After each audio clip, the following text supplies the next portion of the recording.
大家好，我是戴眼镜拿着话筒的阿拉斯加偏偏。最近美剧《天赋异禀》里的北极星小姐姐特别火。其实这部剧剧情方面并没有太多惊喜，豆瓣评分也只有7.4分。所以咱们今天就不说剧情了，我来整理一下第一季里出现的所有变种人，帮助大家快速入坑。先来说一下变种人地下组织的成员。洛娜·丹恩，也就是咱们人比剧红的北极星小姐姐，最显著的外部特征就是一头绿发。她是变种人地下组织的领袖之一，患有双向情感障碍，就是一种时而躁狂时而抑郁的精神疾病。她是超级反派万磁王的女儿，所以和她爹一样可以控制磁场和金属，甚至可以让自己飞起来。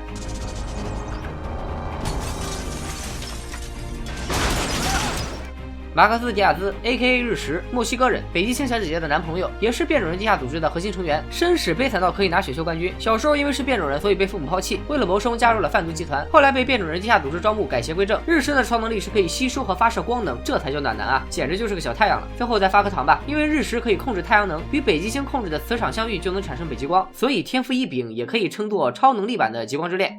约翰·奥星 （A.K.A. 雷鸟）和北极星同是地下组织的领袖，印第安后裔，军人出身，听力视力发达，善于靠感知能力来追踪对象，拥有超强的力量、速度和反应能力，而且刀枪不入。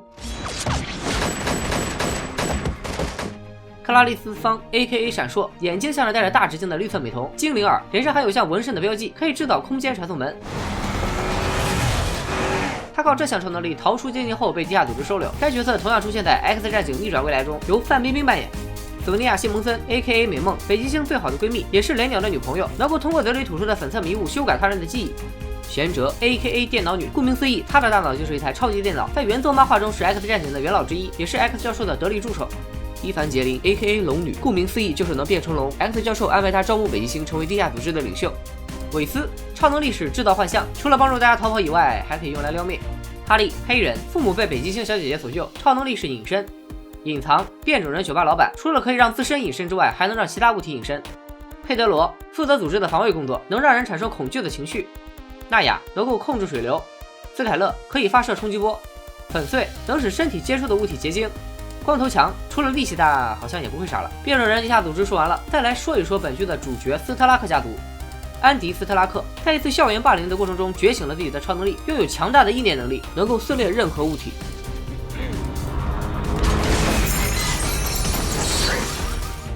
劳伦·斯特拉克，安迪的姐姐，因为父亲是检察官，所以一直隐藏自己变种人的身份，直到为了救安迪才暴露能力，可以凝聚空气形成屏障，和韦斯互相爱慕。彼得·斯特拉克，劳伦和安迪的父亲，地方检察官，曾经把很多变种人送进监狱，在发现自己的2个孩子也是变种人之后，转变了立场。其实他自己也是变种人，但是变种基因被他爹奥托用药物抑制。奥托·斯特拉克，彼得的父亲，安迪和劳伦的爷爷，拥有比安迪更强大的意念能力，且超能力不受脉冲干扰。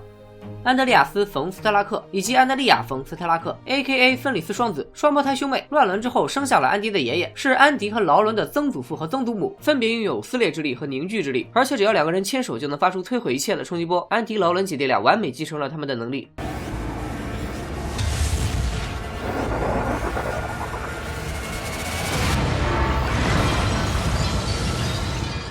芬里斯双子在原著漫画里是美国队长系列的反派斯特拉克男爵人工培育的子女。下面开始介绍反派角色。剧中有一部分变种人被坎贝尔博士控制并改造，也就是所谓的猎犬项目。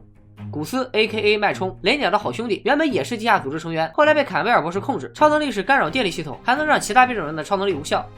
突突强，坎贝尔博士的心腹，能让人产生疾病，也能治愈伤口。克洛伊，坎贝尔博士安插到地下组织的间谍，拥有快速移动的能力。炮灰 A 能移动物体。炮灰 B 能控制重力，和炮灰 A 组合之后就变成了威力巨大的拆迁队。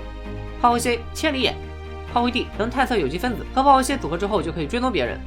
剧中还出现了 X 战警中著名的反派组织地狱火俱乐部，该组织曾在电影 X 战警第1战中出现过。首先介绍的是多影布谷鸟3姐妹艾斯梅、苏菲、菲比，3个人3位一体，超能力是读心术，聚在一起能够进行强力的心灵控制。